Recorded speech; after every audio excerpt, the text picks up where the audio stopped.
नमस्कार दोस्तों। Expert edu आप देख रहे हैं यहाँ। मेरा नाम है अनिल वर्मा। आज की इस एपिसोड के अंदर हम डिस्कशन करने वाले हैं बिहार के नरसंहार के बारे में। जब 500 व्यक्तियों की भीड़ ने 55 राजपूतों को बेरहमी से काट डाला था। ये कहानी है उस रात की, उस नरसंहार की, जिसने 40 साल से राज कर रही कांग्रेस को सत्ता से उखाड़ करके फेंक दिया था। ये कहानी है उस रात की, जिस रात महिलाओं और लड़कियों का रेप करके उनको जमीन के अंदर दफना दिया गया था। ये कहानी है उस रात की, जिस रात बच्चों बुजुर्गों की चीख से आसमान का कलेजा भी फट चुका था। चलिए कहानी की शुरुआत करते हैं। कहानी की शुरुआत होती है बिहार के औरंगाबाद जिले से। बिहार का औरंगाबाद जिला है। बिहार के औरंगाबाद जिले के अंदर दो गांव हैं। एक का नाम है दलेल सर और दूसरे का नाम है भगोरा। ये जो कहानी है वो है 29 मई 1987 की रात की। रात को करीबन 8 बजे थे और 500 व्यक्तियों की भीड़ उस गांव की ओर बढ़ रही थी। दलेल चक और भगोर की तरफ बढ़ रही थी। भीड़ के पास में केरोसिन के डब्बे, कुल्हाड़ी, गंडासी, बंदूक, रिवॉल्वर या इनके जो कट्टे चलते हैं वो थे। यानी यह हथियारबंद पूरी भीड़ थी। और ये पास आते आते भीड़ है वो दो भागों में बंट गई। दो भागों में क्यों बंट गई? क्योंकि ये दो गांवों की तरफ जाने वाले थे। पहला गांव दलेल चक और दूसरा गांव भगोरा। इन दोनों गांवों के अंदर राजपूत जाति का दबदबा था। यानी वहां पर राजपूत बाहुल्य एरिया। पहले जो भीड़ जाती है वो जाती है भगोरा गांव के अंदर। भगोरा गांव के अंदर एक गया सिंह नाम का एक हेड क्लर्क था जो वन विभाग के अंदर काम करता था। ऐसा बताते हैं कि ये जो गया सिंह है इसका पूरे गांव के अंदर पक्का मकान था। रात को करीब 8 बजे जब गया सिंह को शोर सुनाई दिया तो उसने गेट खोला। गेट खोलते ही सामने 200 से 300 व्यक्तियों की भीड़ थी। गया सिंह जी जब कुछ समझ पाते उससे पहले ही हमलावरों ने उन पर हमला कर दिया। घर के सभी मर्दों को घसीट करके बाहर ले आए। इसी बीच दो लड़कों ने भागने की कोशिश की थी। तो जो भागने की कोशिश की थी उन दोनों लड़कों को है वो गोली मार दी गई और गोली मार करके उनकी और गंडासे से उनकी गर्दन काट दी जाती है। और वो चिल्लाता है कि इनके घर की महिलाओं और लड़कियों को बाहर लेके आओ। तो जो हमलावर थे वो लेके आते। बाहर आते ही हमलावर है उन लड़कियों पर टूट पड़ते हैं। उनके कपड़े फाड़ दिए जाते हैं, बलात्कार किया जाता है। कुछ देर बाद वो कहता है कि चलो अब बहुत हो गया, अब इनको काट डालो। तो जो जिन महिलाओं का रेप किया गया था उनको सभी को एक बरामदे के अंदर मेज रखी हुई थी, उस मेज पर ले जा करके उनकी गर्दन काट दी जाती है। ये जो नरसंहार, वास्तव में ये नरसंहार था। हम इमेजिन ही नहीं कर सकते कि भी ऐसा भी कर सकते हैं, लेकिन ये ऐसा हुआ था। उनकी गर्दन काट दी जाती है और फिर उनको घर के सामने ही दफना दिया जाता है। 8-10 लोग आते हैं, वो फावड़ा लेकर के घर के सामने गड्ढा खोदते हैं और अंदर महिलाओं को है वो डाल दिया जाता है। ऊपर मिट्टी डाल करके सब कुछ साफ कर दिया जाता है, जैसे कुछ हुआ ही नहीं हुआ। अब जैसे ही भीड़ आगे बढ़ती है तो एक 40 साल का एक शख्स ट्रैक्टर लेकर के घर लौट रहा होता है। तो वो जैसे ही भीड़ को देखता है तो वो बोलता है कि अरे काका, हम राजपूत नहीं है, हम तो हरिजन है, इनके घर पर काम करते हैं। तो एक हमलावर बोलता है कि झूठ बोल रहा है ये। और ऐसा बोलते हुए उसने कुल्हाड़ी से उसकी गर्दन है वो गर्दन पर वार कर दिया और उसके ऊपर केरोसिन डाल दिया। केरोसिन डाल करके उसके सीट से बांध दिया। उसको जो शख्स था ना उसको सीट से बांध दिया और सीट से बांधने के बाद उसको आग लगा। ड्राइवर था वो तड़फ तड़फ कर मर जाते हैं। अब जब ये घटना इधर बघोरा गांव में हो रही थी तब दूसरी साइड दलेलचक गांव में क्या हो रहा था? सेम टू सेम जो 200 से 250 व्यक्तियों की भीड़ थी जो दो भागों में बटी थी। टोटल 500 आदमी थे, जिसमें से 200 से 250 व्यक्ति भगोरा गांव के चले गए और 250 से 300 व्यक्ति है वो दलेलचक गांव की ओर चले गए। जो दलेलचक गांव के अंदर जो सबसे पहले भीड़ को देखने वाली थी वो थी ललिता और उसकी छोटी बहन, या जो बताते हैं कि कमला थी। ललिता ने भीड़ को देखा। भीड़ को देखा तो वो अपने घर पे जाकर के बोल दिया कि मम्मी भीड़ है वो आ चुकी है, अब हमें यहाँ से भागना चाहिए। तो ललिता और कमला है ना वो तो भागने में कामयाब हुई, लेकिन इससे पहले भीड़ ने धावा बोल दिया और जो बाकी बचे रिश्तेदार थे, जो भी उसके गार्जियन थे, ललिता और कमला के अलावा उनको पकड़ लिया। पकड़ के उनको बेरहमी से काट डाला। इसी बीच एक छोटा सा नवजात शिशु रो रहा था।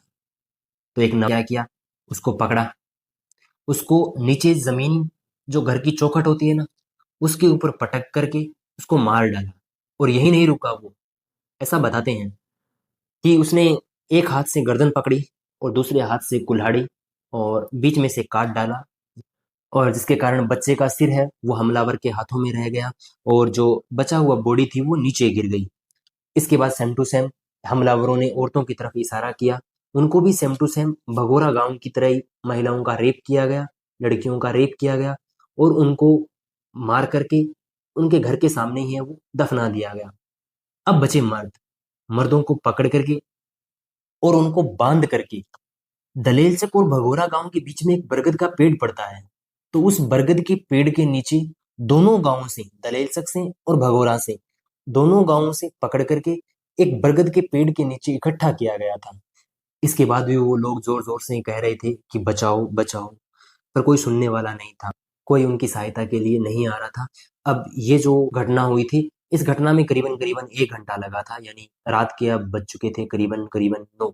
उसके बाद हमलावरों के मुखिया ने आदेश दिया कि इन सभी के टुकड़े टुकड़े कर दो, और उस भीड़ ने कुल्हाड़ी और गंडासा लेकर के हैं वो सभी को काट डाला। कुछ ही मिनटों के बाद में बरगद के पेड़ के पास लाशें अलग थी और धड़ उनकी अलग थी, सर उनका अलग था। इस तरीके से भीड़ ने है वो उनको वहां पर मौत का तांडव खेला था, यानी खून की होली खेली। इसके बाद में राजपूत लोगों के घरों में आग लगा दी गई और वो आग लगाते हुए बोल रहे थे कि हमने छेछानी का बदला लिया गया।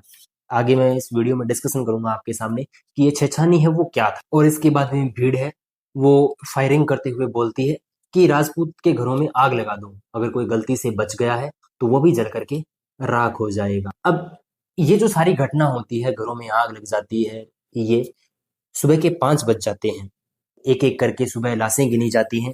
बरगद के पेड़ के पास लगभग 29 कटी फटी लाशें थी, जिनके सर हैं वो जमीन पर बिखरे थे और बाकी हिस्सा बरगद के पेड़ से बंधा हुआ था। पूरी जमीन खून से लहूलुहान थी। ऐसा लग रहा था जैसे ये कोई बूचड़खाना हो। पुलिस आई, पुलिस ने दोनों गांवों के एक एक घर की तलाशी ली। जब तलाशी ली तो 26 लाशें मिली। 26 लाशें किसकी थी? बच्चों और महिलाओं और उनकी लड़कियों की, जिनका बुरी तरीके से रेप किया गया था। इस तरीके से कुल 55 लोग मारे गए थे, जिसमें 54 तो राजपूत थे और एक हरिजन था जिसको ट्रैक्टर से बांध करके जलाया गया था। 7 परिवार ऐसे थे जिसके घरों में कोई भी जिंदा आदमी नहीं बचा था, यानी 7 परिवार खत्म हो गए थे। आजादी के बाद में ये बिहार का सबसे बड़ा जातीय नरसंहार। इसका जो आरोप है वो माओवादी संगठन माओइस्ट कम्युनिस्ट सेंटर यानी एमसीसी पर लगा। जब केंद्र के अंदर भी सरकार किसकी थी? कांग्रेस की। और बिहार के अंदर भी सरकार किसकी थी? कांग्रेस की।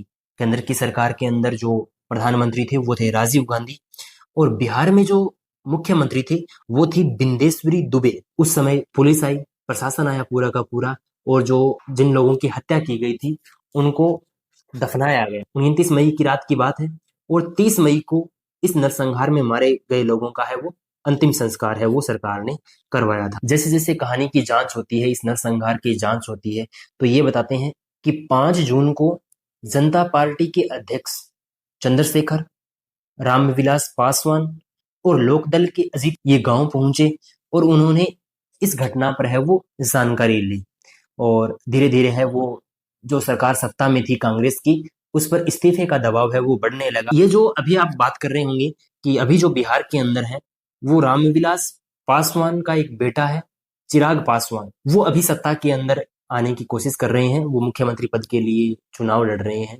तो ये जो चिराग पासवान है ना, वो बेटा है किसका? रामविलास पासवान का। और रामविलास पासवान की सरकार सत्ता में आने का मुख्य कारण क्या था? ये एक दुर्घटना ही था। ये बिहार का जो नरसंहार हुआ था ना, इस नरसंहार के बाद में कांग्रेस का दबदबा तो खत्म हो गया और उभर करके कौन आई? ये आपकी जनता पार्टी और अन्य जो विपक्षी दल है, लालू प्रसाद यादव इसी घटना के बाद के अंदर है वो हाईलाइट होना स्टार्ट हुआ। लालू प्रसाद यादव को वोट मिला किसका?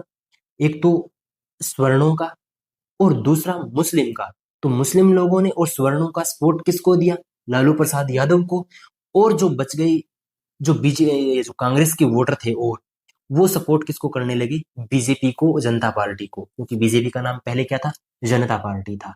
तो इस तरीके से धीरे धीरे ये जो रामविलास पासवान का बेटा है वो चिराग पासवान है। तो उस टाइम के अंदर ये जो लोकदल और जनता पार्टी ने है वो कांग्रेस के ऊपर दबाव बनवाया कि कांग्रेस का जो मुख्यमंत्री है बिंदेश्वरी देवी दुबे वो इस्तीफा दे। लेकिन एमसीसी ने जो नारे लगाए थे कि हमने छोटकी छेनानी का बदला ले लिया, ये जो छोटकी छेछानी है वो क्या था वो समझने वाली बात। देखो ये जो भगोरा गांव है ना, भगोरा गांव के पास से एक नहर निकलती है, कोयल नहर, वो निकलने की बात। तो इस कोयल नहर के कारण वहां की जमीनों के रेट है वो बढ़ गए थे, और जहां पर रेट बढ़े थे वहां पर जो दबदबा था वो था राजपूतों का, राजपूत लोगों का दबदबा था, और इन जमीनों पर राजपूतों का दावा था। वो बोलते थे कि राजपूत की ये हमारी जमीन, और यादव है वो उसको कब्जाना चाहते। ये जो जातीय जो लड़ाई थी वो थी तो किनकी, राजपूतों और यादवों की। लेकिन एक माओवादी संगठन यानी नक्सलवादी संगठन था एमसीसी, जिसने साथ दिया किसका, यादवों का। तब ये नरसंहार हुआ था। नक्सली संगठन था जो एमसीसी, वो यादवों की मदद कर रहा था। ऐसा ही सेम टू सेम दलेलचक में क्या हुआ था कि एमसीसी ने कुछ जमीन पर कब्जा, और उस कब्जाई हुई जमीन को किसी बाटीदार को दे दिया, यानी जो जमीन खेती बाड़ी करने के लिए देते हैं उनको दे दिया। तो उस जमीन को किसी राजपूत ने खरीद लिया। अब राजपूत ने जमीन को खरीदा तो वो बाटीदारों को रखे या नहीं रखे वो उनकी तो राजपूत ने क्या किया, बाटीदारों को वहां से निकाल दिया, बटाईदारों को क्या कर दिया, भगा दिया। इसके बाद में एमसीसी ने वहां के राजपूतों की हत्या कर दी, एक दो राजपूतों को मारा। फिर राजपूतों ने एमसीसी के कम से दिनों के भीतर ही 5-6 एमसीसी कार्यकर्ताओं की हत्या कर दी, और धीरे धीरे ये भभकती हुई आग है वो एक नरसंहार के अंदर है वो बदल गई। और इसके बाद में है वो सरकार ने ऑपरेशन चलाया, ऑपरेशन चला करके यहाँ पर एमसीसी को है वो परमानेंटली है वो बैन कर दिया वही। और गांव से सिर्फ 3 किलोमीटर दूर एक थाना है मदनपुर पुलिस थाना। ऐसी बात नहीं है कि थाने के अंदर लोगों की चीखें, गोलियों की गूंज है वो सुनाई नहीं दी, पुलिस वालों को सुनाई दे रही थी, लेकिन पुलिस वालों की इतनी हिम्मत नहीं हुई कि वो उस गांव के अंदर जाकर के देख सके कि क्या हो रहा है और क्या नहीं हो रहा है। सुबह औरंगाबाद के जो एसपी है सतीश झा और डीजीपी है वो वहां पर पहुंचे, उन्होंने ही इनकी गिनती की, उनका और अंतिम संस्कार है वो करवाया गया। तो ये जो लड़ाई थी ना वो थी जमीनी विवाद। जमीनी विवाद के अंदर ये लड़ाई तो थी यादवों और राजपूतों की, लेकिन एक नक्सली संगठन में क्यों बदल गई, क्योंकि नक्सली संगठन ने यादवों का साथ दिया था, और नक्सली संगठन ही इस नरसंहार का मुख्य है वो कारण थे। इस नरसंहार के बाद में बिहार की राजनीति हमेशा के लिए बदल गई, कांग्रेस के अंदर ही फूट पड़ गई। 1 साल के अंदर मुख्यमंत्री जो बिंदेश्वरी दुबे को इस्तीफा देना पड़ा। इसके बाद में सीएम आए, बदले गए, 2 बार तो सीएम बदले गए, और 1990 के अंदर यानी 1990 के चुनाव के आते आते, अब देखो 1990 के लालू प्रसाद यादव तो जो पिछड़े हुए लोग थे वो और मुस्लिम लोग थे वो, इनके लिए उभर के नेता आए, और कांग्रेस का राजपूत जो स्वर्ण वोटर था वो जनता पार्टी जो आज की क्या है बीजेपी है उसकी तरफ चला गया।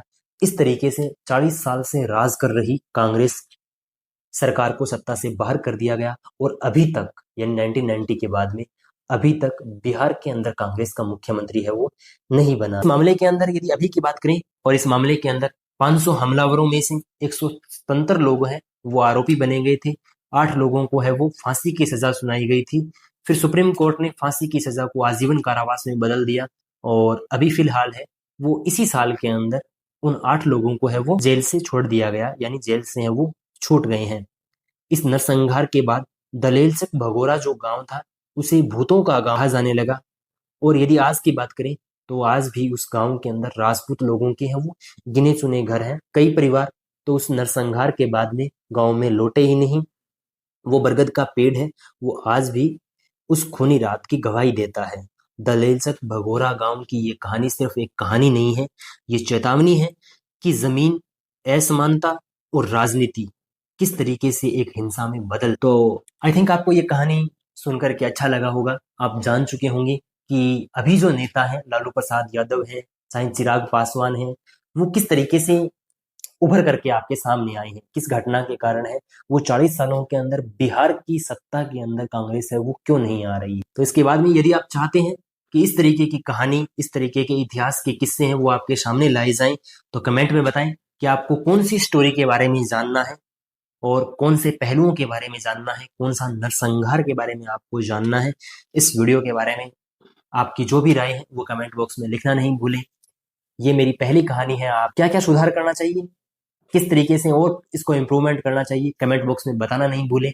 आपको ईमेल भी दिया जाएगा, आप सिंपली हमें दिए गए नंबरों पर व्हाट्सएप भी कर सकते हैं और हमें जीमेल भी कर सकते हैं। बाकी मिलते हैं नेक्स्ट संडे को ऐसे ही एक नरसंहार के बारे में। और अगर आप चाहते हैं कि इतिहास के ऐसे ही किस्से आपके सामने लाए जाएं तो कमेंट बॉक्स में कमेंट करना नहीं भूलें। व्हाट्सएप पर दिए गए नंबर पर भी आप बता सकते हैं, जीमेल भी आपको दी गई है, आप उस पर भी बता सकते हैं। बाकी दीजिए इजाजत, मिलते हैं नेक्स्ट संडे किसी और कहानी के साथ। जय हिंद, जय भारत।